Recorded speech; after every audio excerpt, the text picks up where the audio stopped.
All right. I guess whenever you're ready.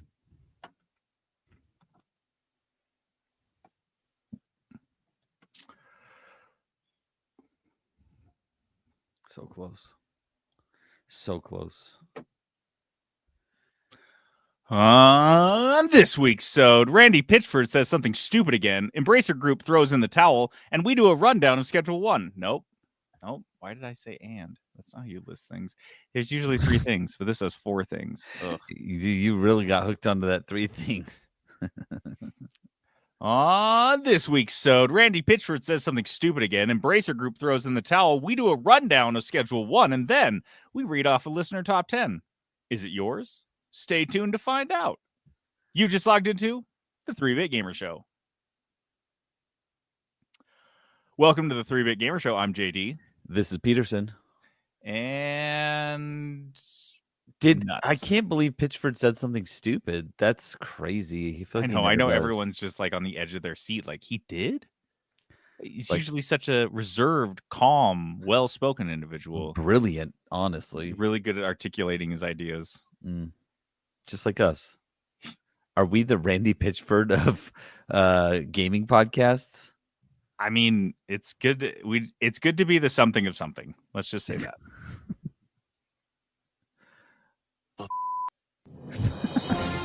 Live from the 3-Bit Gamer Show. The news. All right. Our news this week's brought to us by Crave. You wait long enough, it just comes. I got you. Yeah. So Crave Cookies is this cookie shop. You go to cravecookies.com. You can check it out. You can see what's on the menu. You can see where you can go to get these Crave Cookies, or you can get the app and you can order some cookies for yourself. But Crave Cookies does a new menu every Friday. And when this podcast goes up on Tuesday, we give you a sneak peek. We spoil the menu for you. Sneak peek of the week. That's what we do. That's our thing. We're doing it for years. We have been doing the sneak peek of the week longer than half of the franchises, or more than half of the franchises have even existed. We predate most of Crave for this sneak peek of the week. This is historical. No one else does this. No one else knows this. So coming up next Friday on the menu, we've got the Dubai chocolate. I believe this is the last week. So if you got to get that pistachio cream. Oh, guys, I can't get enough of this stuff. It's so effing good. It's a good cookie. Whatever it is, it's so effing good. I'm going to be sad to see it go. We've also got the white chocolate caramel blondie, the cannoli cookie, which has a little bit of sour cream in it, the Biscoff explosion. If you guys like cookie butter, this is your jam. And then finally, the banana cream pie, a absolute fan favorite. I'd say this is in the upper echelons of Crave cookies for popularity. People love this one. Yep. People have come into the store for that one, and when I say we don't have it, they turn around and leave because that's all they effing want. That's what they want. That's the cookie they want. It's a good menu. It's a good menu. So get on down to Crave Cookies and get your cookie on. I like that one. Randy Pitchford thinks that real fans will find a way to pay $80 for Borderlands 4. I do think it's fucking amazing that we jumped from $60 to $80, and $70 was just this like flash in the pan. It was like a year. Not even most games were 70. There was just like a handful of games. Just a couple, and then we went straight to 80, which is funny because it's 60. It has been 60 since, I think, the Xbox 360 and PlayStation 3 era, correct? Yeah, I believe so. 20 years at essentially $60. The dawn of time. And then they're like, you know what? No, we're going to go 70, 80, and probably 90, 100 when all the tariffs are said and done by the end of the year. Oh, dude. Okay, look. 70s like tough. 80s like, come on. 100, I'm not buying games anymore. Oops. Guess I just don't buy video games. Yeah. Guess it's just indie games on Steam. So some random guy tweets at Pitchford, says, "Hey, Randy, this game better not be $80. Don't take that risk. A lot of gamers aren't going to pay $80 and feed this notion of constant increase of the price tag. You are the CEO. You have some say with the price when it comes to your publisher. Yeah, Randy Pitchford says, not my call. Not my call. I love that. I My have favorite nothing thing to do with this. is being a CEO and saying, "Oh, that's not my call." What is your call? I don't even know Bitch, who makes that what call. do you do? It's like, dude, I spend most of my days in medieval times consuming What would you kitty porn. say? Like That's what I do is Randy Pitchford. And then he says, B, if you're a real fan, you'll find a way to make it happen. Oh. And then he shares this lovely anecdote. My local game store had Starflight for Sega Genesis for $80 in 1991 when I was just out of high school working minimum wage as an ice cream parlor in Pismo Beach, and I found a way to make it happen. The level of fucking idiocy in this tweet to just compare it 1-to-1 with 2025's economy and 1991's economy is mind-boggling. When he's living at his mom's house, just working at an ice cream shop. Yeah, and how much was gas for you to drive there? How much did the car cost that you drove there? That probably cost, you could get a car for $80 used in 1991. That is not a fucking joke. So that this motherfucker is complaining when you get the best used car you can get now is like $8,000 if you're lucky. This dumb shit. Randy Pitchford, we were laughing about it. My favorite part about this guy is that he seems to exist exclusively to make content for this podcast because he doesn't really do much that I can tell on a creative side. He clearly doesn't do much on a management side because he doesn't even have a control. It's not his call. He doesn't even have a say in the price of his game. That's how like hands off this guy is. But he's certainly not like he's not like Konami where he's like providing the story elements and like the main beats and driving the game. I feel like he doesn't do anything but like say dumb shit and embarrass the company. Yeah. Is he there to just draw eyes off of the real shit that's going on at Gearbox that we're not seeing because Randy It's like a conspiracy thing? He's like a fucking clown. He's like a mascot. He's like a goofy, dumb mascot you put in a stupid costume and kids kick him in the crotch. And it distracts from how shitty your home team actually is. Yeah. Because the mascot's chucking hot dogs. And that's fun. And that's why we go to the game. They got a t-shirt cannon. Like, that's what But in reality, the team sucks. The games aren't fun to watch or play. And Randy Pitchford's still a fucking clown guy. What I love about this is he says in his point B, he says, if you're a real fan, I think he's going to find out how few real fans of Borderlands there actually are. Borderlands 3 was a huge letdown. It was and then a letdown. You took that momentum within the Borderlands community and you force fed them that abomination of a movie. Yep. Which I can't even bring myself to watch on a fucking plane. I'm like, I guess I'll watch Babe for the 9th time. I'm not watching this again.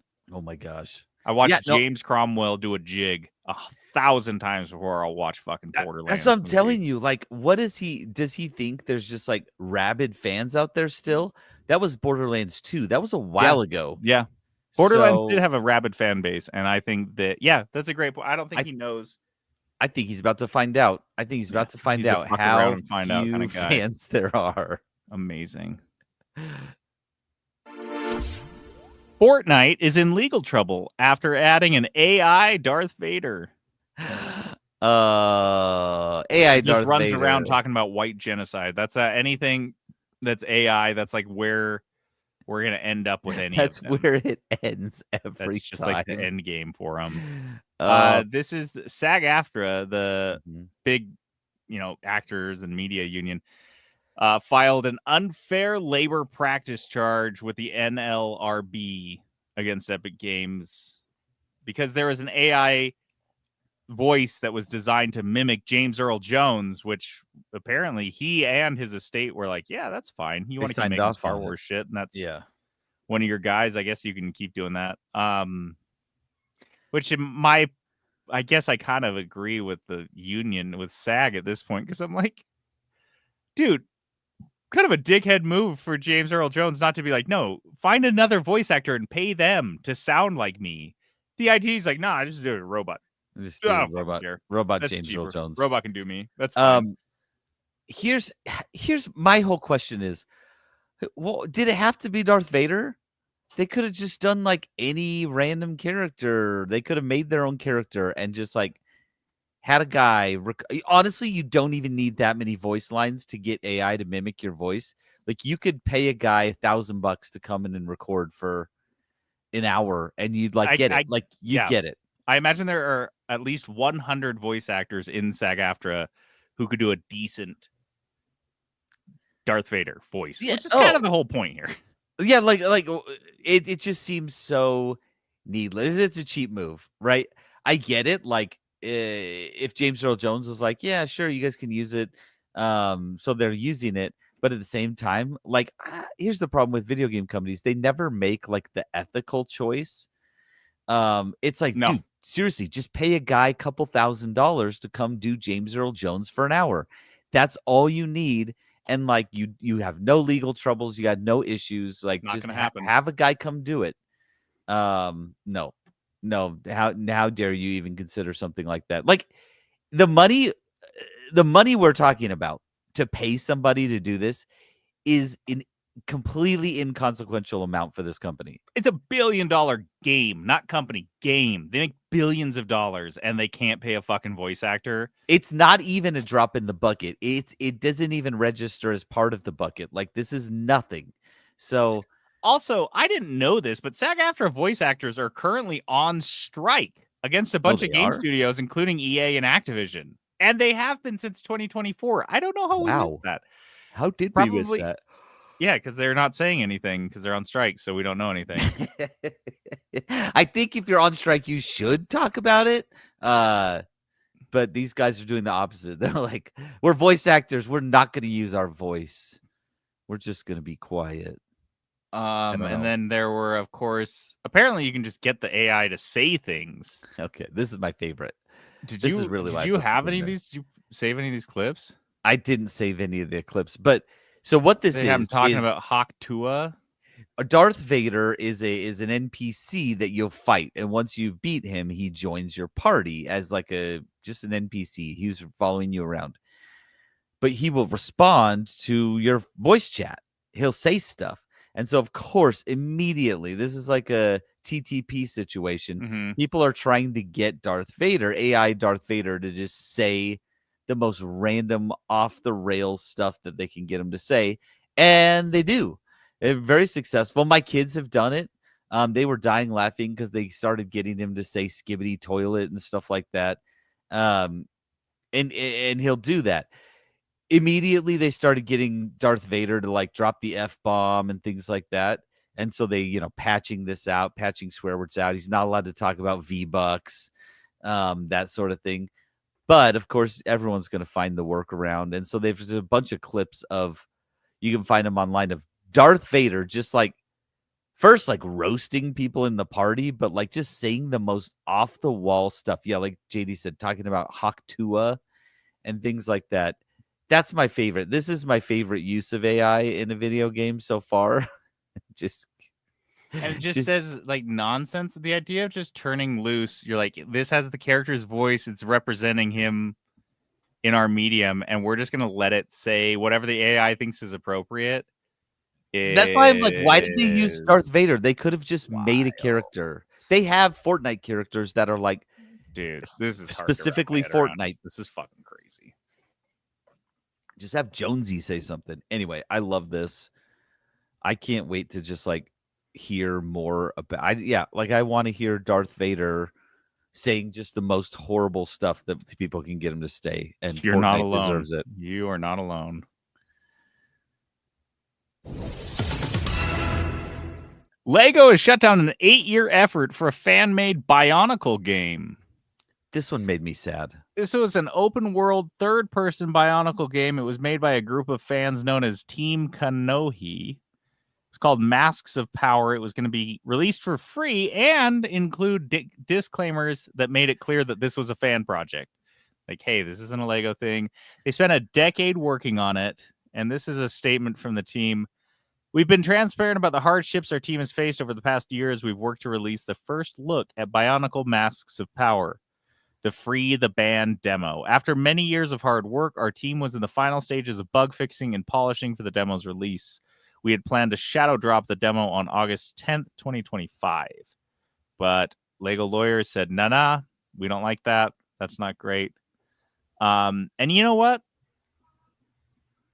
The fans that were making this showed an enormous amount of maturity in their response, because they said, one of these guys said, an average person seeing our game for the first time could easily think that it was an official game at first glance, and no amount of disclaimers we could put up would be able to change that. So he's like, yeah, this looks exactly like a Lego game, which is what we did on purpose, is make it look like a Lego game. But he also went on to say how he thought it was like kind of a compliment. He's like, that's how good we made it. That they were like, no, you legally can't release this. This looks exactly like a game we'd put out. And they're like, that's cool. Like, if you're a game dev and you put this much passion and work into something, and the people, like, imagine, I guess, on the flip side, that you make such a great, like, I don't know, Game of Thrones fan film that George R. R. Martin's estate is like, no, actually, you guys can't do that, because it's like stealing his shit, and everyone's going to think that it's like approved work. If you were a fan of his stuff, you'd be like, damn, look how good of a job we did. And it seems like they're going to spin off, and they're not going to, like, this isn't just like, I watched, there was some gameplay videos that they released. They looked amazing. And I think anyone that can make a game like this as a fan made project, I mean, fuck, this is your resume, man. Like, if you want to go work for a game studio, or if you want to make an indie project on your own, here it is. It's already made. It's a couple tweaks, make it less Bionicle. I think the part that made me sad is they spent like a decade doing this and following all of Lego's like fan made project guidelines. Yeah, they did everything the whole time. They were like following the rules. These guys, this wasn't like a rogue group being like, we're just gonna do it, and like, you know, they were like doing it right. And yeah, it was just too good. And the trailer for the game, like, I get it. It looks amazing. This looks like something an actual game studio would put out with the Lego branded thing. But it's just sad because it looks dope. It looks really good. It looks really cool. They're going to do it with a non-Lego, you know, whatever, non-Bionicle skin or whatever. But that's sad. You know what I mean? Like, it's really cool. I just wish, it's a bummer. Again, I wish these companies would be like, wow, you know what? Let us just make some kind of deal where we give you we pay you for this or something, like pay you because for... yeah, that's the only downside, is that they're mad that Lego's mad that they're not getting a cut. Yeah, of someone else's work. I don't know.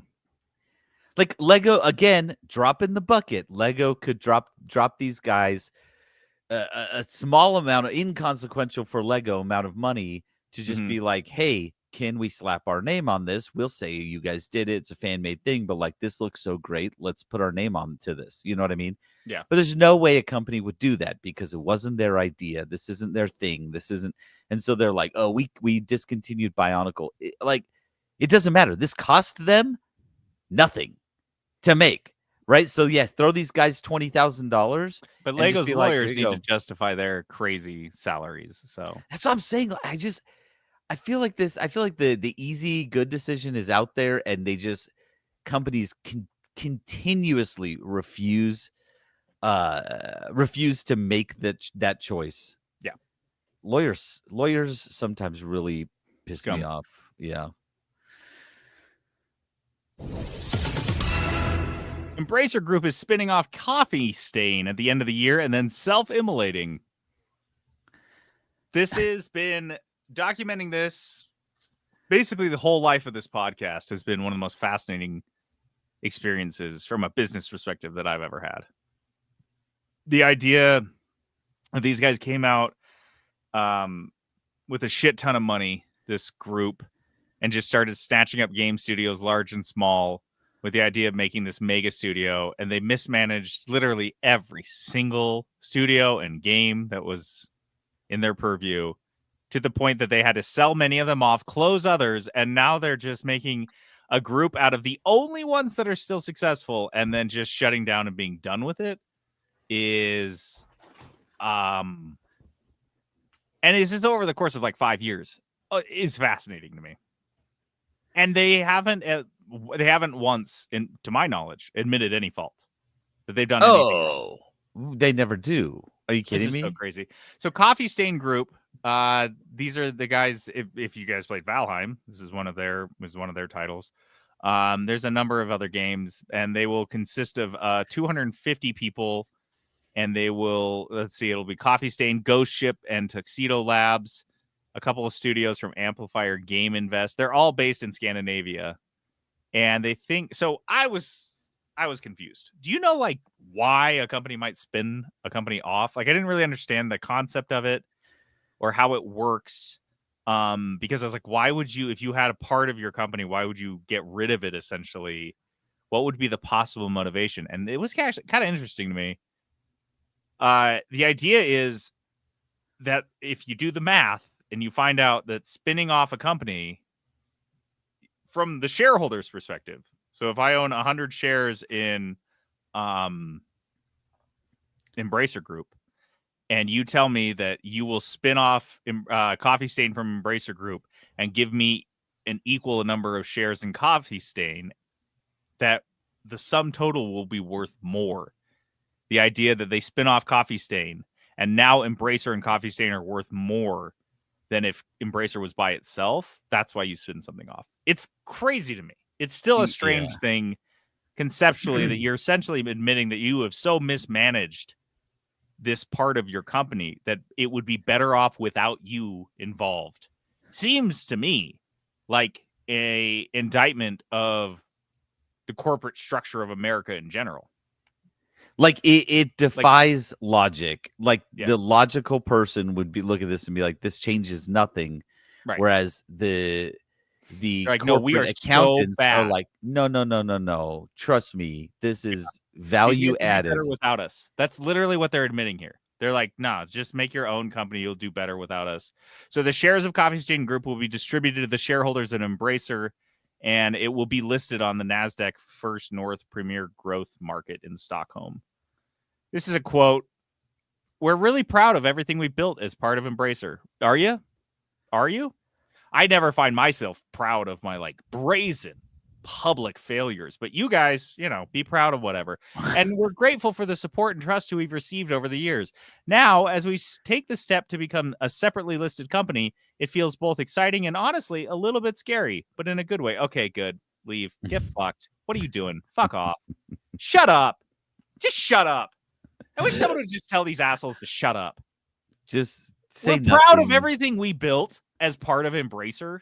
What did they build? They built like a giant conglomerate, and then it all fell apart. Like, and so many thousands of people lost their jobs because of this, like, open failure. And to come out and say we're proud of this. What did they build? Eat dog shit. Eat white dog shit.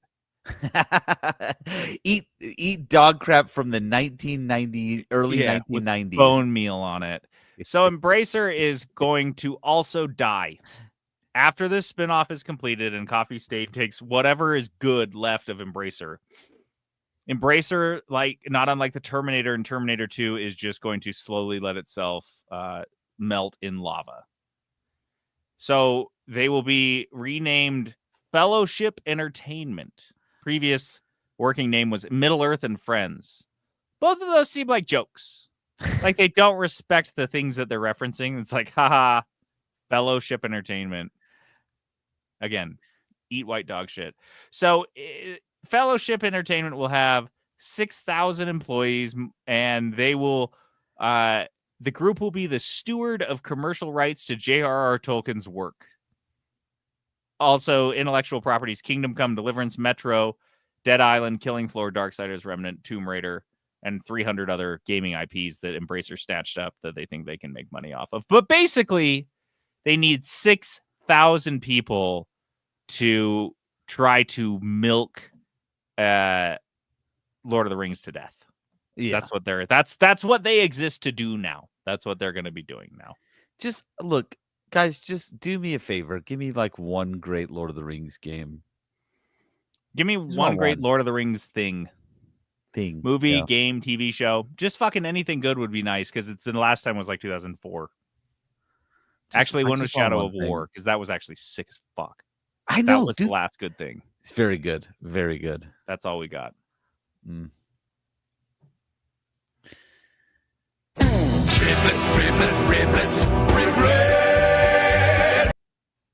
All right, riblets. Little meat chunks in news. Not quite enough for a full rib. From Software and A24 are going to produce an Elden Ring adaptation with Alex Garland directing. This is the guy that wrote Sunshine, all of the 28 days later, 28 weeks later, 28 whatever. 28 years later. And Dread. He also wrote, I think maybe directed Dread. One of the two.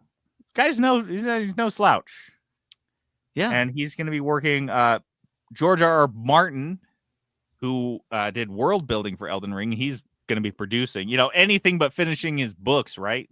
Oh, he's done writing. What a fucking he's chode. out of that. Well, that's so crazy. What He's an embarrassing thing. I just remember like 15 years ago, he was on like Jimmy Kimmel or something, and he was like, all these people that think I'm going to die before I finish my books, fuck you. And it's like, okay, buddy, but like, are you doing this intentionally now? Because it seems like you're being spiteful, because 15 years is a long time. Yeah. Yeah. But hey, this could be a dope movie. I hope it is, honestly, because Elden Ring has a great world building. Like, they did a good job there. There's a lot to it. And so, yeah, I hope it's awesome. I don't know anything about the story, but I imagine. Yeah, I don't know if you can cram it. It's kind of a long game. Patrick mentioned that it should be a series. Yeah, probably. Like Fallout. Like, I know that wasn't really based on a particular game, but yeah, I think that did better. As honestly, any movie, any movies based on any other media, books, video games, should be a series. Yeah, like there's just too much content there to make a movie, and it's hard to do. I mean, we've seen it 1,000 times where they make a movie out of a book, and it's like, yeah, it's pretty good, but the book is much better. Yeah. Fortnite is back on the Apple Store after 1,741 days. Wow. I just put this in a riblet because we talked about this a long time ago, and the lawsuit's over and they're back. And the judge, dude, they tried to slow walk this shit too, which is kind of dumb. After the judge was like, okay, put it back on the App Store, like now, like leave the courtroom and go do that. What they did instead was they like delayed the approval. They're like, oh, Fortnite's in the approval process. It's just going through. They were like being assholes. Like Apple was like trolling. They were like trolling. And the judge was like, okay, haha, funny, but like put it fucking back, or I will drag you back into this courtroom for you to explain to me why you explicitly defied my order. And they're like, oh, just kidding. Oh, what shitty fucking junior high bully do they have like in charge of the decision making at Apple? Because that shit is like psychotic behavior, like sticking out your tongue when the teacher's back is turned type of shit. And the teacher turns around and you're like, oh, sorry.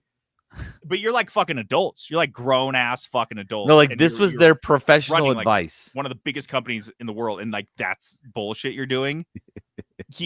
It's embarrassing, dude. Fucking embarrassing. Here's my professional advice. Yeah, like I just. You put me on take yourself seriously? Fortnite? That's fucking crazy. Way to go, Apple. I guess I'm a Fortnite kid. Star Wars Darth Jar Jar is now available in Fortnite, but fans can't believe you have to earn 1 million XP before you can buy him. Holy fuck! You have to pay for the privilege. So okay, Darth Jar Jar. Or no, I'm sorry. Jar Jar by himself costs $20. It's unaware of this. Okay. So Jar Jar costs $20. And then if you want to get the skin, there's 3 skins for Jar Jar, and they all cost money and experience on top of that $20.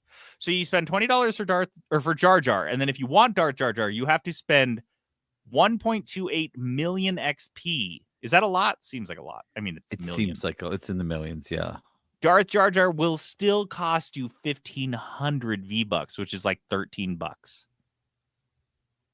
So you have to play the game for like 30 hours and spend $33 to play as Darth Jar Jar. To get Darth Jar Jar. Mm, that's a lot. That's a lot. That's kind of funny to me, though. Police have arrested a man with $300,000 worth of stolen Pokemon cards in Manchester. Yeah. Honestly, What do I tell you? Quit this guy stealing was stuff. probably relieved. He was like, "Oh, thank goodness!" Like, Yeah. he was relieved that he didn't have to try to sell these cards anymore. Yeah. Honestly, Steal he money, wanted to get folks. caught. Steal money. Don't steal Do individual not Pokemon steal cards. products That's for because sure. then you have a job. Which is Only to if it's sell those products. combination DVD God. VCRs. You know when it was good to steal products is when the Wild West people were just like cruising along in carriages full of gold, and you would like point your guns at them and they'd give you the gold, and you could take that gold and spend it on stuff. Mm-hmm. Yeah. We should If it's start not that, stealing gold again. yeah, steal gold. You got a crazy neighbor, buys it from QVC, like steal gold. Honestly, just wait for the QVC package to show up. It's gold coins. It's always gold coins. And there's some always weird coins. print on them, like it's gonna be like Bugs Bunny on it or something like that. But like, it's okay. It's still gold. Just bite it. You'll test it. So Tamside police, Tamside, Tarnaside, I don't fucking know. It's in Manchester, in the UK. They seized thousands of stolen high-value Pokemon cards worth an estimated £250,000, and they're trying to return the cards to the original owners. I don't know. One male was arrested, and the police posted on this Facebook post, "Gotta catch them all." Oh my god! It's not bad. It's not bad. It's not Honestly, bad like for a that's the cop only joke. thing you can say at that point. Yeah. But like, you got to make that joke. But I'm gonna groan a little. The pictures from this post make it seem like there's just a ton of unopened booster packs instead of like actual Like cards. individual like cards. He just like has a bunch of booster packs. Yeah, probably. I don't know. Don't do this. I'm guys. more into sealing booster packs because then at least you can open them, which is fun. It's fun. At least you're having fun. At least you have something know. to do. But if you steal Pokemon cards, like you have to sell them, or I guess you could take them to a tournament and just whoop on people. Yeah, Again, that sounds not like a really lot of worth work. it. These guys don't seem like they're the guys who are like going to go do tournaments. You know what I mean? No. Now it's time for JD sales report. Dude, it's time for a JD sales report. Doom: The Dark Ages is the biggest launch in id Software history. They haven't really released like numbers of sales, but they say 3 million people have already played the game. So that's kind of cool. That is kind of cool. Sales soon. I think it's dope because I feel like Doom's had this resurgence since 2016 Doom, and then Doom Eternal, which I loved both of those. And then the fact that it's been a long time since Doom Eternal. And it's also this is the one I do want to play. I do want to play this one. Crazy take on Doom, and it like looks dope and it fucking does well. This is the first like first person shooter that I've been in like years and years and years that I saw the trailer for and I was like, this looks amazing. This looks so good. So I do want to play this one. I think it's on Game Pass. Yeah. No, I'm yeah. And I think that's why they didn't say direct sales, because they have a lot of people playing it on Game Pass, but this one's might be one that I would actually pick up Game Pass for, because I don't need to own this game. Certainly, I'll play it once or twice and be done with it. I probably won't the course finish of a it. month. Like I'll play most of it. Yeah, so this seems like something I might pick up on Game Pass. That's not a bad idea. 60%. I'll play 60% of it. That's a Peterson 100 right there. NetEase Games segment has seen its revenue grow 12.1% in Q1. This is just crazy to me. 12.1% is not a small number of growth, but this is. Do you know what this is from? Marvel Rivals. Oh, is it Marvel Rivals? Yeah, Marvel Rivals is just killing it. I'm on the Marvel Rivals Discord page.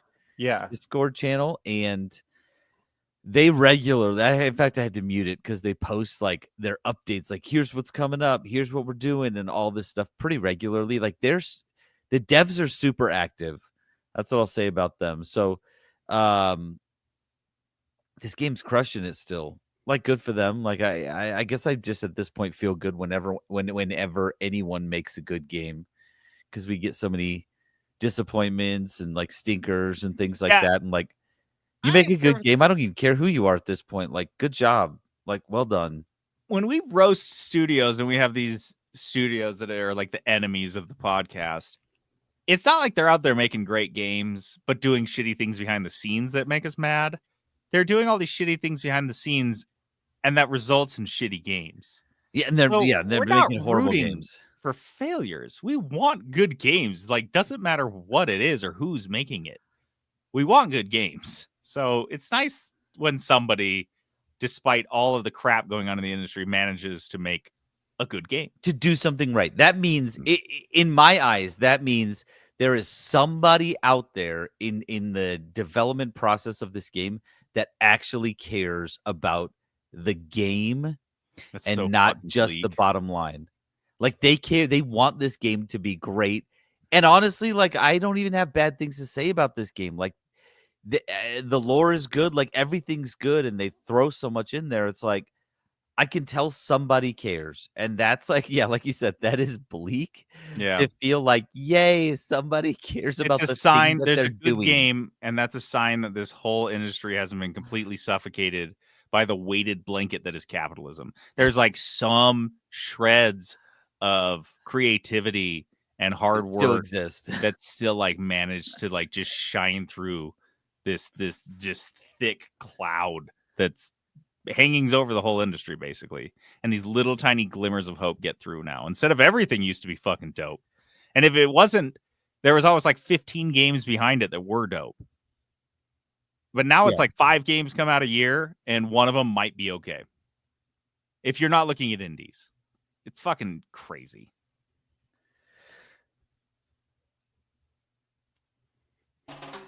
Kudos. Kudos. Kudos. Kudos, positivity segment. Giving shout outs to things we like. I have 2 kudos. I have 1 kudos that's kind of delayed, and I keep forgetting to put it on the dock, and then I forget to bring it up. But I feel like I got to give kudos to Peterson for something he did like a month ago. What did I do? Peterson and I, when we went up to Idaho to watch the How Did This Get Made live show, we crawled into bed, and Peterson looks across the nightstand at me, and he just slides this little package across the nightstand to me, and it's got 2 earplugs in it, and he goes, "You might need these because I snore." And look, I'm an experienced traveler. I travel with no less than 3 pairs of earplugs. I got them in every bag because what if I need them on the plane? Yeah, what if I need them like anywhere? And what if I lose a pair? Like, I got fucking earplugs. I'm not an idiot. But the idea that Peterson thought to bring these, that's some forethought. That's not just like a heads up when we're falling asleep. Hey man, I might snore, so like you can shake me or wake me up. It's fine. Throw a pillow at me. Yeah, throw a pillow up. No. This guy brings earplugs. This is the character of Peterson. I just wanted everyone to know that. I just wanted to put that out there. And then another thing he did on this, when I don't know if I even post this, is that they have a part of this podcast where they do they read Amazon reviews, and the audience is encouraged to come like sing a parody song. And Peterson went and sung a parody song at this live podcast thing, just in front of hundreds of people, and everyone just cheered him like crazy. And dude, even watching you stand up, when you turned to me and said, "I have a song, should I raise my hand?" it made my stomach drop out. Dude, I go on the radio. I do a live radio show every other week. Like, I'm not like inexperienced in this world. And that stressed me the fuck out. And you just went up and did it, and you crushed it. And I don't know, has our episode gone up yet? It's not up If yet. they don't pick you for that, I'm going to riot. I'll be so fucking mad if they don't pick your song. I kind of will too. It was fun. I was nervous. Like, I was nervous to like stand up and go do it. But once I got up there, I was like, well, I'm just going to go for it. I'm just going to go for it. Yeah. So Peterson, high character, also not a bad singer. Thank you. I appreciate Great public singer. What do you got? You got here. Yes. Okay. Mine is a Foodos. Yeah. Doritos Flamin' Hot Limon. They're like a super spicy lime Doritos. And I was like, I don't know if I'm gonna like this, but that sounds kind of good. So I just grabbed them. Yeah. Because the chips were on sale. It was like buy 2, get 3 free, essentially like $2 a bag. And I was like, yeah, I'll grab some chips. The kids are all home. They need snacks. I freaking love these things. Like these flaming hot limon are incredible. Like the flavor, they are, I'd say just like half a notch spicier than like my real comfort zone where I'm like, not problem. But so here's how I tame it, and this is definitely a Peterson thing. I dip them in. Actually, I use a spoon because I don't want to get all dirty. I put cottage cheese on them, and it cottage just cheese on Dorts. and it tones it down. Tones down the like saltiness and the spiciness. Just try it. I encourage people to try it. It's so good. But these chips, for some reason, ooh, I love them. I don't love lime chips all the time, and these ones I do love. So kudos to Doritos. I also have a Fudos for a chip-based snack. I guess it's a cracker. I spotted these in Winco the other day, and I shit my pants. I was so excited. Ritz Bits Spicy Queso. These are like those little Ritz sandwiches? Yes. Yes. And to my knowledge, it's the first time we've had a new Ritz Bits flavor in 5 years ever since they got rid what of are you talking about? pizza. They usually only have peanut butter and cheese. Yeah. And a couple years ago, they had pizza, and it was incredible. I like a pizza chip, like pizza combos, that type of shit. And this is right in that neighborhood. They were great. Flash in the pan. We're talking like 6 months. And I lost them, and I was sad. And then I see these on the shelf, spicy queso, and I don't care what Ritz Bits flavor it is. Like, I'm getting them. And Ritz Bits so are great. good. These are good. So good. I mean, yes. it's basically just like a spicy cheese, a little bit smokier. But an excuse to buy Ritz Bits because I can eat these by the fistful. I love Ritz Bits, but I don't really think about them or go out of my way for them because it's not like a very exciting snack to me. But if I have a new flavor and it's spicy and the flavors just slaps on these guys, get these, and they're not that spicy. I'd put them, the cheddar jalapeno Cheetos. Yeah, they're below that. They're like 50% that spicy. Okay, so it's like it's there. It's like, but this is like white Midwestern mom says, "Ooh, that's a little hot." Ooh. That's the spice level that these are at. Ritz Bits are a perfect look. It's summertime. Ritz Bits are a travel snack. Good car they're snack. so good for traveling. Yeah, because they don't make because it's a cracker, but you're not. If you do a full Ritz, you're gonna get crumbs everywhere. This one is just like a one bite. You don't bite it. You just toss the whole thing in your mouth, so no crumbs. This is a great car snack. You don't have to eat. In fact, I can't eat a whole bunch of them. I just eat like a handful, and I'm like, I'm good. Like, I'm good. This is great. I want to try these really badly. Yeah, Ritz I got it at Bits Winco. Spicy queso. All right. Yeah, and they're fucking good. They are fucking good. I'm I do almost like through the that. whole box. I got them on Sunday. I like that a lot.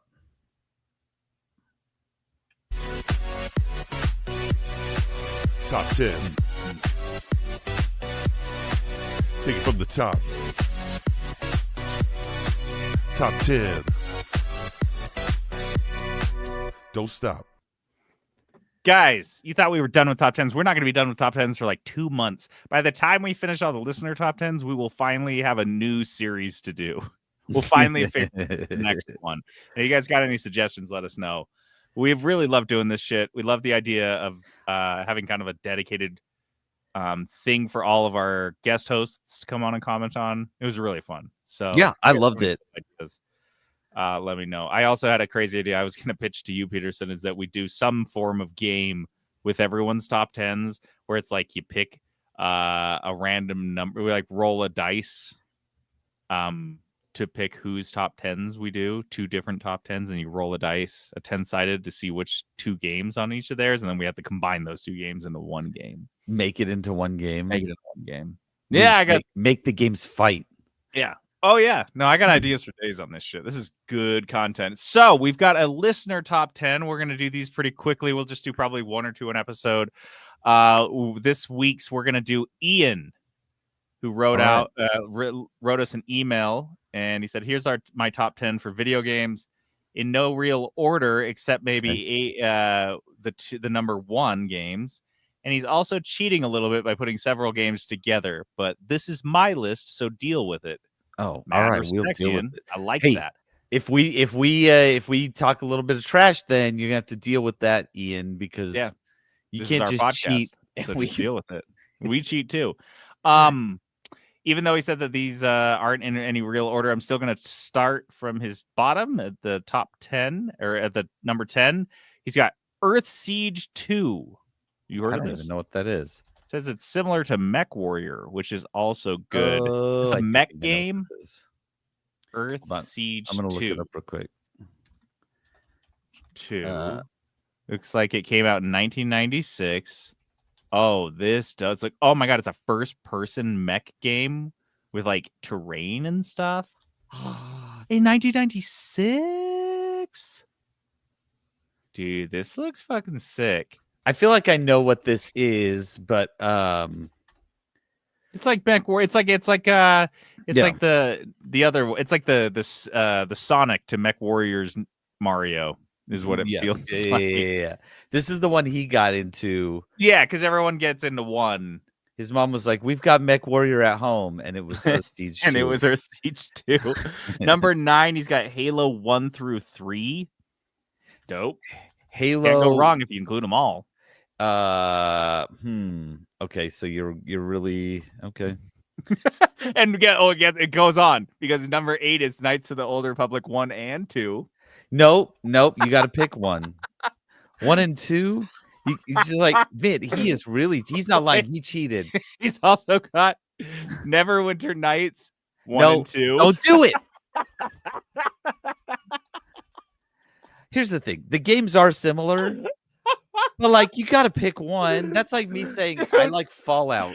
I love that Ian could not, because we were like, oh, it's so hard to decide. Ian did not decide. Ian just put them all on there. He's like, I loved all of these fucking games. Why would I pick? This is what happens when you send us the top 10 list before you hear ours, which most of you did.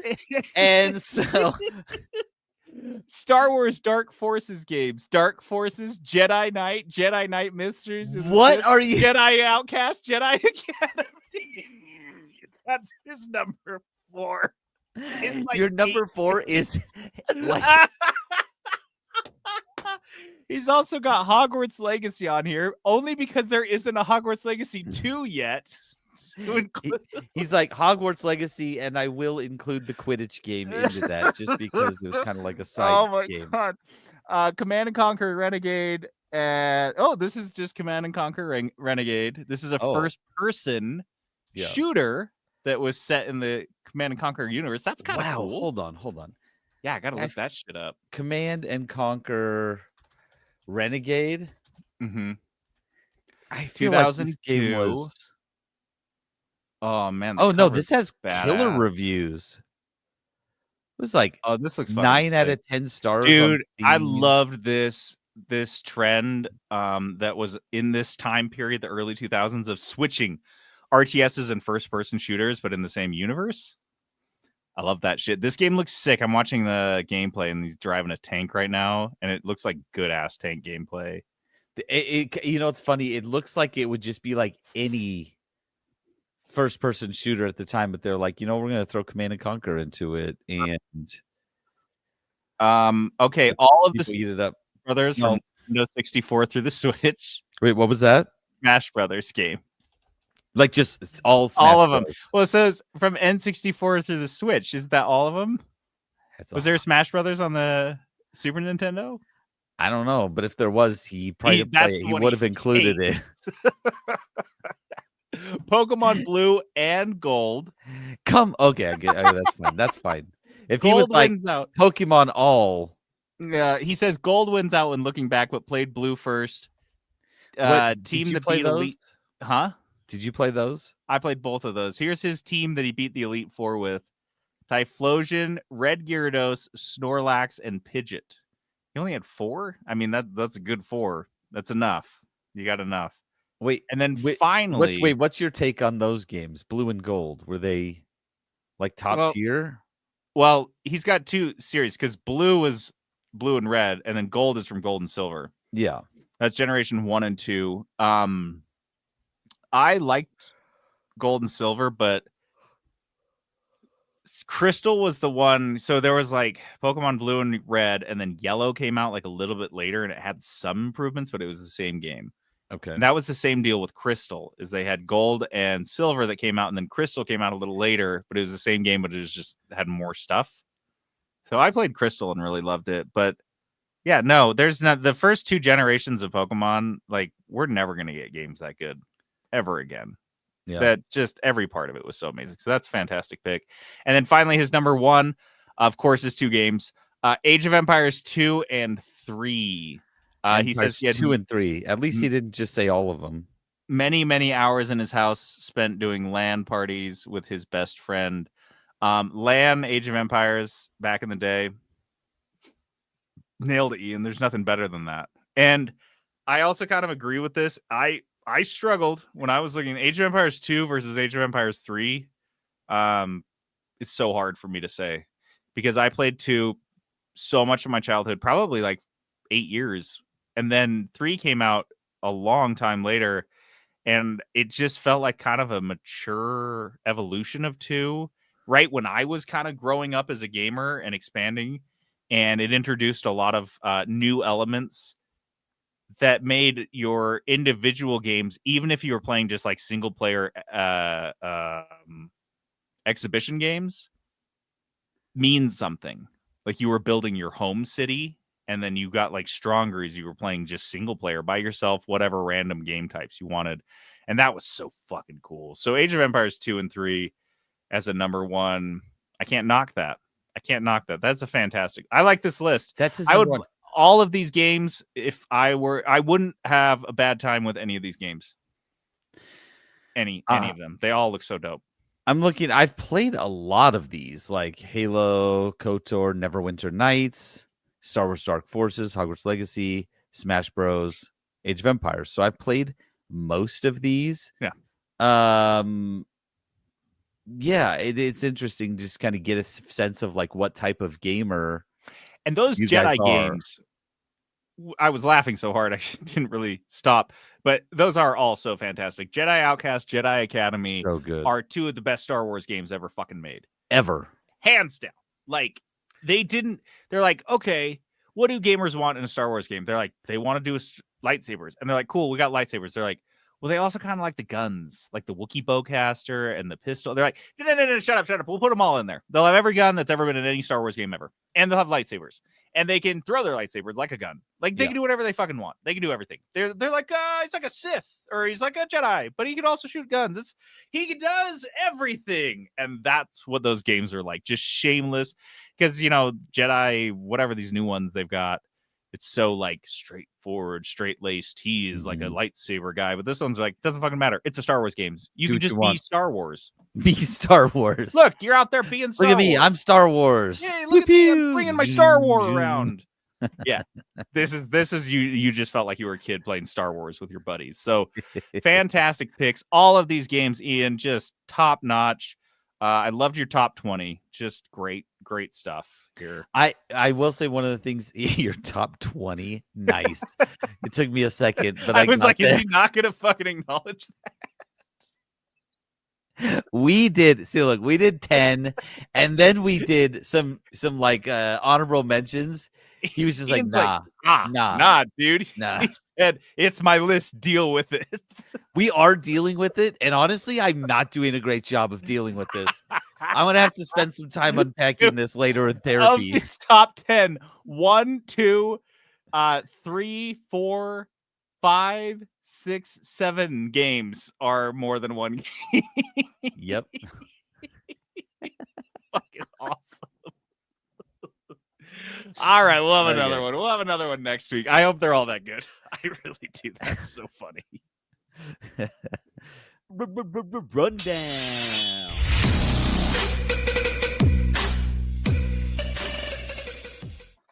All right, our rundown is this thing where we like run down a game, whatever that means. We run it on We're down to the. running the game. Where are we down. running the game to? It's getting down. Getting down to the games. We played this game and we wanted to talk about it, but we kept doing the top 10s. We were in the middle of our series, which is kind of a lesson we've learned about, I guess, doing these series is we get a little like so laser focused that you can't really do other things. Like we were really enjoying it. And we're like, should we just wait to review this game? Like this is our podcast. Like we're not like contractually obligated to do any of this. We were But like, we could have kinda. just stopped Yeah. and done a review Felt whenever weird. we wanted. It would have felt weird. I didn't Couldn't do want it. to. So I we had to don't wanna. wait. But guys, we played Schedule 1 back when it was really hyped. We were playing Schedule 1 before it was cool. Well, it was Well- already pretty cool at that point. But So we did mean, play it. we made it cool. We Sure. played it and then it became cool. Schedule 1, the Drug Wars Simulator, basically drug wars on your TI-83 calculator in school, beefed up a little bit, but not too much. Just slightly better. Made by one person. And the idea is you show up in a town and you start slinging drugs. First, you grow some weed in your motel and you sell that. You kind of gain a rep, and then you gain enough money that you can buy a house where you can cook An meth. apartment. Apartment. Yep. And then a Yeah. house. You Yeah. cook some meth. You can blow up your meth lab, which is what apparently everyone does the first time. And then you can start growing more weed, cooking We more started meth. selling cocaine. Oh, so you guys started making Uh, cocaine. Yeah. So unfortunately, because my month of May was maybe the craziest month of my life, I was not able. So I only played this for the first, I don't know, 10, 20 hours with you guys. yeah. And yeah. then I just kind of had a dip. Do you guys still play it, or have you reached a bit of a natural? We haven't because we started playing Raft, but Mhm. and then I have this is a separate thing. I haven't been playing as much because my head's exploding, but that's so yeah. I haven't played. I know they were playing more. We kind of hit the zenith maybe, Oh, and I okay. can talk about that in a little bit. But let's kind of kick off from the beginning. Yeah. So we were playing multiplayer. So there was 4 of us in there. And then we It was even perfect. downloaded a mod to get 5 of us in, which Mm, it got a little sketchy at that point. When there was 5 of us, like Yeah. things started. it's a little weird, but yeah, it glitching out. handled it okay. It did okay. It did okay. But But- what you're doing is, like you said, you're growing weed, and then you're just out there hitting the pavement and selling weed to people. And what happens is you get these customers, and they will text message you because you're a dealer, and then you respond on your phone, kind of a little back and forth. Here's how much I can sell you of what type of weed. It's not just like I want to buy weed. It's Mhm. like I want to buy green crack. That's what the weed is called, or I want to buy whatever. There's purple something. Purple There's all this like marijuana. all these wacky names for the different strains of marijuana. And so you negotiate and be like, oh no, how about this? And I'll say this many of them for this much money. And then they're like, okay, meet me at this time. Then you go meet up with them and sell them weed. In the meantime, there's police officers walking around. They see you doing this. They're like, chase you around. They'll try to Which- arrest you. As like an aside, the game is relentlessly simple. It was again made by one person. The graphics are crazy blocky. The game is kind of janky itself, the movement and whatnot. It's Yeah, very there's- clearly like they're using like kind of an engine to do a lot of the heavy lifting, and they've just kind of put a skeleton over it. Yeah. But it actually ends up being like kind of brilliant in that way. As an example, the cops, if you are doing a deal within their vision line, which I think is like a cone in front of their heads, Yeah. it'll start to like fill up a meter of suspicion, which you learn really early on. If you're going to do a drug deal with someone and they have requested, for example, 8 units of marijuana, that if you open your inventory to share with them and you have to go start clicking up to 8 or scrolling like 1, 2, 3, 4, 5, 6, 7, 8, that amount of time is sometimes enough for the cops meter to fill, and then you get busted. So you find yourself putting that 8 units of weed aside in your inventory. So when you pull up to that person, you can just throw it to them really quick. Drag it Not over you. unlike a real life drug deal where you don't want to be pulling out your big bag of weed and picking out the nugs, and Measuring doing it that out shit. and stuff. Right.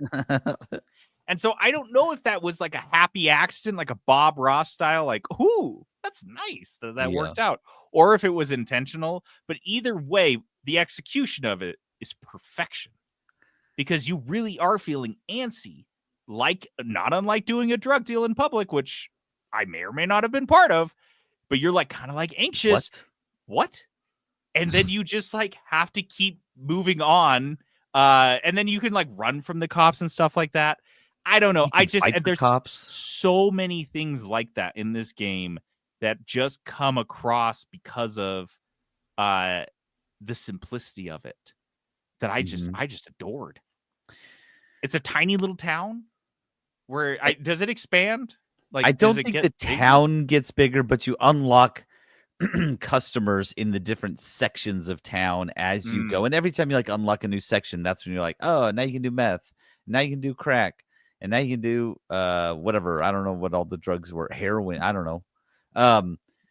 It was funny playing with JD though, because he was like, because the people will text you and be like, I want to buy 5 of this marijuana for $500, and JD's like, you don't tell me the price, I tell you the price. He's like very upset about a lot of the things. The idea of reaching out to a drug dealer and telling them what you're going to pay for their product is the only inaccurate thing about this game. And he was like furious. No, the other thing that JD and I may or may not have beat a customer to death because of this.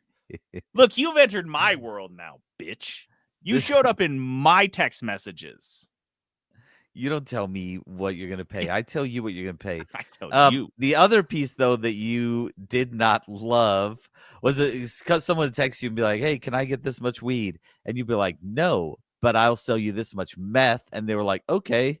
And JD's like, that's not the same. That's not equivalent. You can't just be like, I want weed, but oh, you have meth? I'll just do that instead.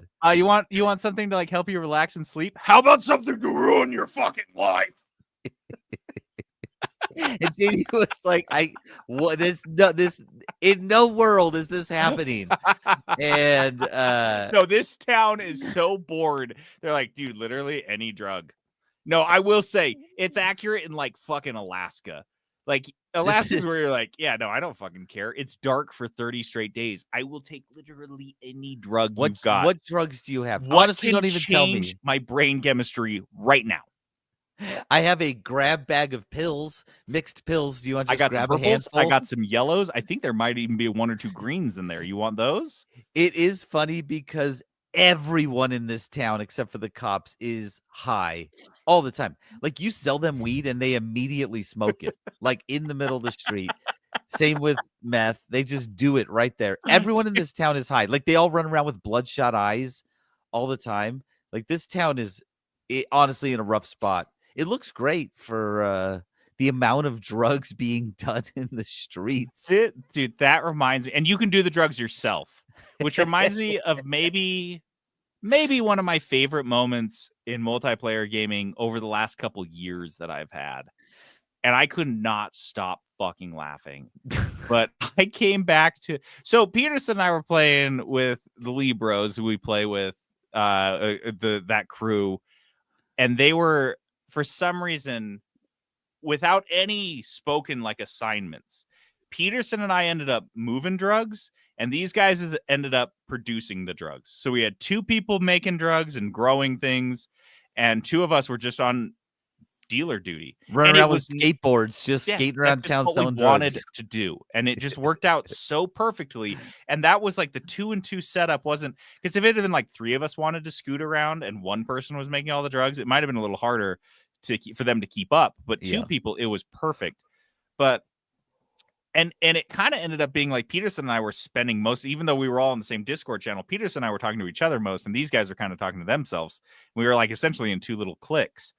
But I came back into the apartment at one point when we were playing, And these guys were just like standing there in the apartment where they were like growing weed. And their eyes were so fucking red and bloodshot. And they were so high, just standing there high in the apartment. And I had this like realization that outside of the meta of the game, that these two guys had been standing in the same room for like 2 hours, just making and doing drugs. Like, we were going around, like scooting around on our skateboards and stuff. They blew up the meth lab when they were making meth. They blew it up and killed themselves, and then they just like got back to it, and like went right back into the room, and they were just like in the fucking room, and it was, dude, I was laughing so hard, like the real world, like analog of like, you see this in like TV shows and dramas about drug dealing, is that there's like the filthy, cracked out drug makers that just like live in the drug house. And then there's like the cool dealers that are out there about, not like cool, really cool, like but they're like product, pushing right? product, right? And then they show up, and the skinny little rat guy that's been eating the same box of pizza for a week is so like, high. here's your bag of meth. And this happened in the game for fucking real, just naturally. Just happened. And the screenshot I took of them standing there, just drugged out, I sometimes just pull that picture up and just look at it. It's so funny. It just makes me laugh so fucking hard. And the best part is when I was laughing, they were like, what? Like, what are you laughing at? What? It was just too perfect. What? It was just too perfect. And I just listening to them giggle while they were doing drugs. Like, oh, this one makes you like fly, I think. Just so fucking good. So the immersion of this game, for being as like crazy basic, low fidelity graphics as it is, I couldn't wrap my head around it. I thought it was so fucking cool. The other thing, and so JD didn't play into it as far. You make a lot of like hybrid drugs, so you're like mixing stuff into it. That's like one of the things that you're doing when you're making it. It's like, and it's like the most random stuff. You're like, oh, here's an energy drink. I'm gonna mix that in and see how that reacts with the meth. Here's some horse semen. I'm gonna see how that reacts with the meth. Why is that It's in just the like game? the It's most like one random of the stuff. main ingredients. Yeah, and so you do that, but then every time we'd make a new strain, of course, these guys are in there like, we got to check it out and try it out. So they were literally like jumping, like some of the drugs, especially later on, give you weird effects. They're jumping around on roofs, just like they can fly now, because that's how high they are. One of the later drugs that we found was turning them all into glowing one-eyed zombies, all the people who taken it.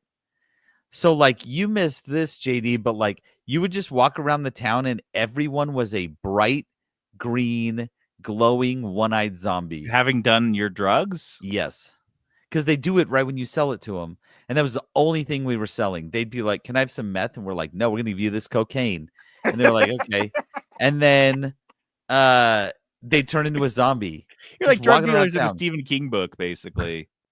Dude, this game is wild. And actually, I tested some limits of the game just to see, and it was very interesting to see like the things that would actually work.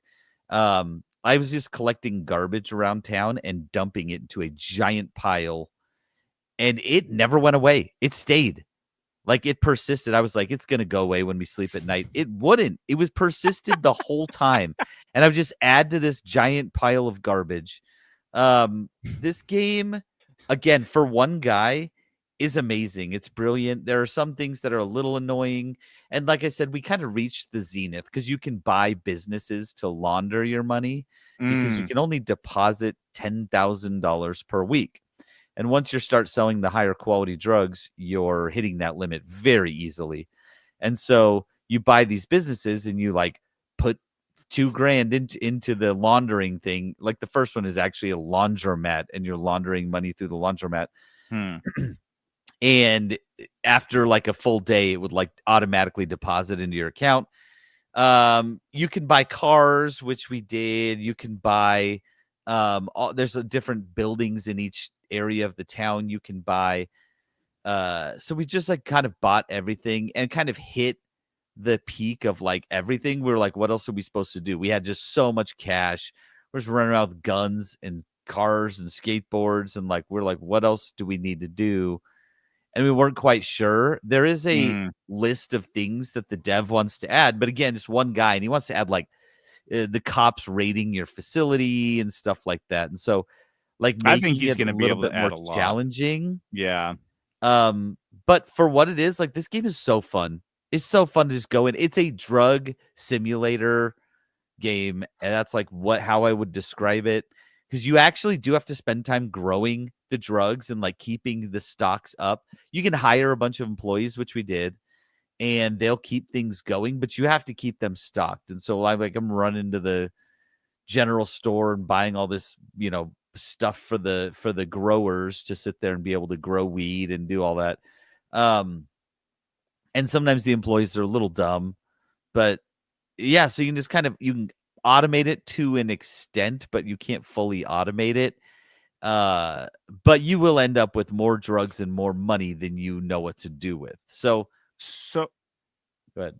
I was wondering, this seems like the prime fucking candidate game for revisiting hours.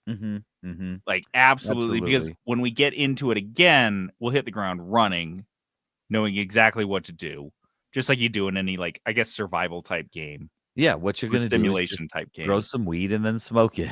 Yeah, then we start smoking the weed right away. Get that golden skateboard. But what would you put as a timeline? When do you want to revisit this? I know that he's come out and said the things that he wants to work on, but that's always kind of like in flux. 9 to 12 months. So yeah, you're thinking soon. You're thinking the iron's hot on this one. You go 4 months and he'll have 1-2 small changes in there. You want to get some of the big changes to go in and see it. This isn't a game that I'm going to be like, I want to check this out when it's all done end game. Like, we'll have moved on. But I want to see some of the stuff that he adds and some of the things that I've seen that they're planning on adding. Like, I want to see it. I want to see it and play it. And because, again, this game is fun. This isn't like your 100-hour game. This is your game that you'll play for 20, 30 hours and just like have a good time laughing with your friends, selling drugs, gambling at the casino. And so that's what this game is. And so I want to play it in a year and see what he's added. But honestly, like, kudos to this one dev. Yeah. How much was this? Like $20 or something? It was like $20, I think. He crushed it though. And that's the thing is, like, he made this game, I don't think with the intention to make millions of dollars. He made it because he thought it was fun and he made a good game. So now that he has millions and millions of dollars, what's he gonna do? I love it when these guys make a bunch of money. I love it when they make a bunch. These are the guys. 0.3.6. That's what he's calling it now. So, dude, like, there's so much to go. That's a fuck ton left to go before we get to V1. Yep. Yeah, man, this one, I like to think like it could go like Raft, where it was just a slow and steady, and you got like a really good finished product, or it could go like Planet Crafter, where it was just rapid updates, and they're still updating and they keep going because it's such a labor of love and they just want to keep doing it. I guess in the same way that like Stardew Valley was. So I'm stoked to see where this guy goes with this, because with these small devs, I think sometimes hitting that jackpot, the Steam jackpot, really is a rocket booster for the development of the game. And sometimes it doesn't affect it, because they were like with Raft, they were going at their pace the whole fucking time, no matter what. Even if Raft had like taken off, and it did, it was the subject of a lot of big YouTube videos. They just kept chugging along at the pace they wanted to, and it was fine. So yeah, I don't know. It sounds like this guy's gonna go nuts, like Vampire Survivors. Just add a ton of shit. Love it. Schedule 1, check it out. It's on Steam. It's on a bunch of other shit. Dice. Hello. Hi, Jenna. Jenna's here now. Destiny. It'll play in a second. It's thinking. I don't know why. I just heard it. Oh, you did? For me, yeah. Did you hear it, Jenna? Yes. Yeah, Jenna heard it. I just heard it right now. I guess we'll see what happens. All right. Well, that'll be fun to edit. All right, Dice of Destiny is this game we play at the end of every episode. We roll a 20-sided dice with 20 different game genres assigned to it. Then somebody who rolls the 6-sided dice has to find a game in that genre, pick it, play it, review it. A million years ago, Jenna rolled a $40 stealth game, and she picked Mutant Year Zero: Road to Eden. Yeah, Jenna, quite the title. I know, it's a mouthful. What did you think A about little this bit. game? What is this game? Tell us all about it. Yeah, so the title's a little long because it's actually based off a tabletop game, and it very much feels like playing a board game, which is why I liked the demo when I initially picked it out. It's kind of got some dark themes. I don't know why that's been my mood lately, but Oh, Dark Jenna. This is an era. Goth Jenna. It Yeah. takes place like basically after humanity's gone extinct, and all that's left are these like mutants and weird pyromaniac people. I don't know exactly if they're fully human or not. I don't think that's super clear, but basically you're like going exploring these new areas, and like your characters are like, what's all this? This is very confusing. Why aren't I seeing any part duck people? Like so that's been kind of fun, is like you feel like you're discovering this world with them, and like trying to understand the history. You're finding little notes and things. I suck at it though. I've not gotten too far. It's mostly because I need to remind myself it's a stealth game, and I've never really played a stealth game before, because I'm just like, all right, gotta shoot them down, take them out. And a lot of times, like, you don't even have to do combat. You can just sneak on by. And there was this one area I kept trying for forever, and then I just snuck on by so easily, and I was like, oh, well, silly me. So yeah, but it's been kind of fun. And I know this is like a weird thing, but Jonathan's played quite a few games where the other characters like talk to themselves or have little sayings or quips that they say. And this game does that too. And it's the first time I've played a game like that. And I think it's kind of hilarious. They like insult you, and they're like, I'm coming for you, you're dead, or whatever. And so it's my first time playing a game like that. We did kind of have that in Borderlands when we played, is the enemies were always talking shit. Oh, that's true. Assholes. Okay, But it's yeah, my first this is your time on my first time own. played by yourself, when they're like, yeah, these guys are just like talking shit, which is, I love that because it mixes it up, especially in like a slow kind of turn-based game. Otherwise, it can get kind of boring. I feel like these turn-based games, especially these, I'd say like darker ones, do that a lot. Like the enemies will say something instead of turn, and I don't know if that's just like so that you can identify whose turn it is. But yeah, and Jenna, I will say I have played this game, and you're absolutely right. This game's hard. This game is not easy. As far as turn-based, like these turn-based combat, like hiding behind, yes, XCOM. This one is one of the harder ones that I've played. So I don't blame you. I don't know why I'm starting out with this, but here I am. Yeah, that's what she kept saying, was like, when I would be like, are you ready to do your review? She's like, no, I suck too bad at the game to play it long enough to give a review. I have to get good enough to fucking play it to review it. I was like, this game's hard, Jenna. Yeah. This is a hard one. Like, I haven't even picked up the third chick yet. I'm supposed to have 3 characters. I'm not even there. I gotta keep going. Yeah, I just kept hearing, damn it. Like I was playing Raft, and just like, god damn it. He's having a great time. Jenna's over here like so mad. So frustrated. I'll have like an epiphany, and I'll be like, this will work. I'm gonna try this. And then it's like, oh, no.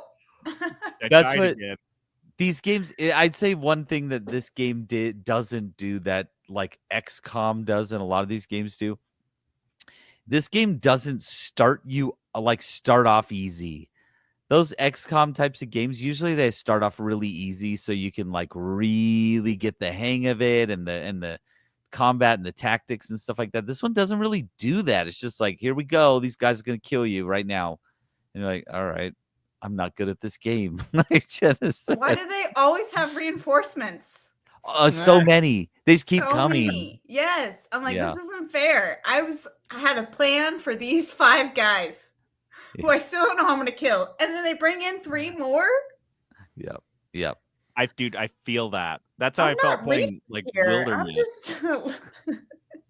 Yeah. And you're like, okay, I got to like kill guys each turn because so many more guys are going to show up. and it's going to become overwhelming, which this one does. So too. is this like a roguelike, or is this like a single player story? How does this play out, Jenna? It's a story, and you've got like a map, and you're kind of like following different quests, almost like you're not really fulfilling anything, but you're like, go check out this area or this crash, because you're trying to gain resources so you can upgrade your stuff. Yeah, isn't there like some kind of ship or blimp or something that you're trying to like Yeah, fix or something? the art, I think, is what they call it. Yeah. Yeah, it's got Yeah. kind of a cyberpunky or steampunky vibe. Mm-hmm. Yeah. It's like a post-apocalyptic steampunk. But you know what's funny, Jenna? I love this because I had a lot of the same thoughts and reactions that you're saying. Like, why am I a pig guy? I don't understand why I'm a pig and a duck. Like, is this like a Ninja Turtle situation? Like, what are we? And the other people are not. They're just like guys. They don't even explain it. Just mutant people. Yeah. I love that they get called stalkers a bunch. I'm like, dude. So what did you think, like, overall? What was your like overall perception of this game? Like, did you like it? Was it just annoyingly hard? What do you think? I think I need to spend maybe a little bit more time learning the strategies, because I still feel like I'm in the dark on a lot of what you're supposed to do. Because I don't really understand when to use Overwatch, for example, when you're just like waiting for another player to make a movement so you can shoot them while it's not your turn. I haven't figured that out yet. So I just feel like I have a huge learning curve ahead of me. But other than that, like, I've been really enjoying it, and it's been fun to play something kind of different, and it really do feel like a tabletop game, which is kind of neat. And I'd like to explore more video games that feel that way. Man, there are so many really good games in this genre. Of course, XCOM 2 is one of the best ones. Like, so good. But there are some lighter ones too, like what was that? Mario and Rabbids? Yes. Is this same exact thing, and it's really good.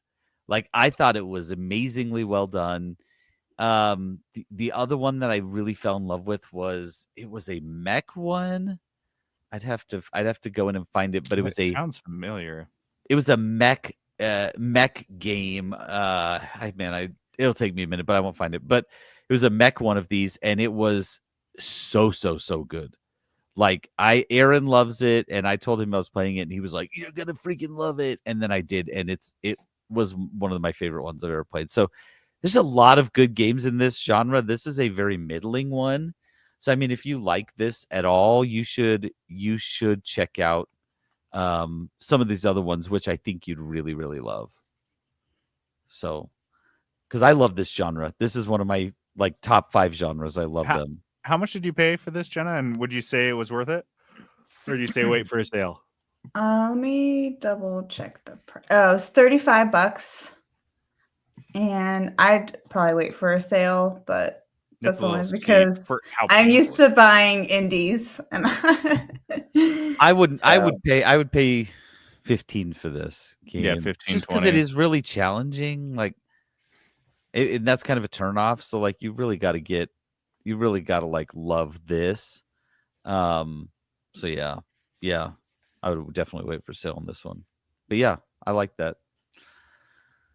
Okay, well, that means that Jenna's playing a new genre. I love that anytime, dude. That's my favorite part of Dice, is when one of us just finds a new complete genre we've never tried before, and it's like sex games, and we're like, oh, that's all I play now. I can't stop playing sex games. Just play one. You will hate it so much. Dude, statistically, if Jenna plays enough Dice of Destiny with us, she will roll a sex game, and we get to listen to Jenna review a sex game. I don't think she would. I think she would be like, I'm not gonna do it. No, like, she'd do it. Peak podcast right there. We could wrap up shop. It would be my favorite thing. I'd create a separate Steam account. Just oh, I've already got a sex one you can use. Yeah, I've already got a burner Steam account for you, hon. Burner account. Yeah, don't worry. Oh God. Yeah, we won't get in trouble. Okay, so let's see. Keep Jenna on the field here, and we will do a 6-sided dice. What numbers does everyone want? 1 and 4. Fun. Jenna? 2 and 3. Okay. It's a 1. You like that, I smart ass? That's what you get for getting tricky. Yeah, you think you're so Oh, clever. no. All right, okay. do I you have kinda a wanna 20 play or do you want me something. to roll it? I do not have a 20 here. Okay, you get to pick which one you want. Black. I think it's black. Oh, you know better than me. It is a 6, Okay. which is a shooter. Not bad. Not Oh, bad. dude! I already know. It's already decided. It's already It is decided. decided. All right, so shooter is off the deck, and sports. Sports. That's a tough genre because sometimes you can find a good one, and sometimes it's like I can't find anything. Yeah. So we'll see. Hopefully you play something better than that. Remember that? Oh, I guess that wasn't a sports game. One of the worst ones I remember you playing was like a driving game that was so shitty. I played it for like 15 minutes. I was like, I hate Yep. this, and I immediately returned it. I feel like you had a sports game that was kind of up the same alley. I've done that a couple times where I hated it so much. You're just done. All right, so that means let's see, we got to roll for price. And that's a 6. Doesn't matter. I already know I'm playing, so I won't say it yet. Peterson's already got it. Where did that dice go? He just lost his dice. Floor rolls don't count. Dude, Floor rolls you're don't gonna love count. this because it's a 4-sided dice. Ugh, no one So loves that's that. gonna feel awesome when I find it. You're gonna step on it. Oh God! All right, so Peterson has a Shooter. $60 shooter. $70 shooter. $70, $80 $80 Dude, shooter. we're gonna have to start rolling Yeah. an 8-sided dice for price now. You can almost afford Borderlands. Yeah, yeah, I'll get it on a firm plan. All right, well that's it. Thanks to we had a whole crew, we had a whole pack. We had Patrick, Snorgle, Flea, we had Phil. Dude, we had there was Abby like jumped 5 or in 6 here. people on it once. Yeah. Patrick, yeah. So Thanks, thanks for Captain. joining us. Is Monday night must be better, or it's a holiday, so everyone's just dicking around at home. Yeah.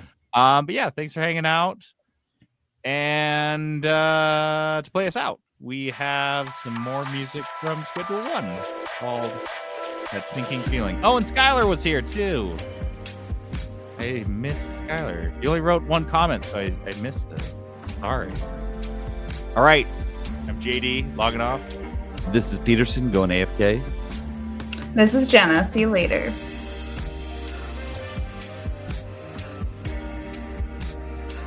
Best drug dealing music. Some great drug dealing music.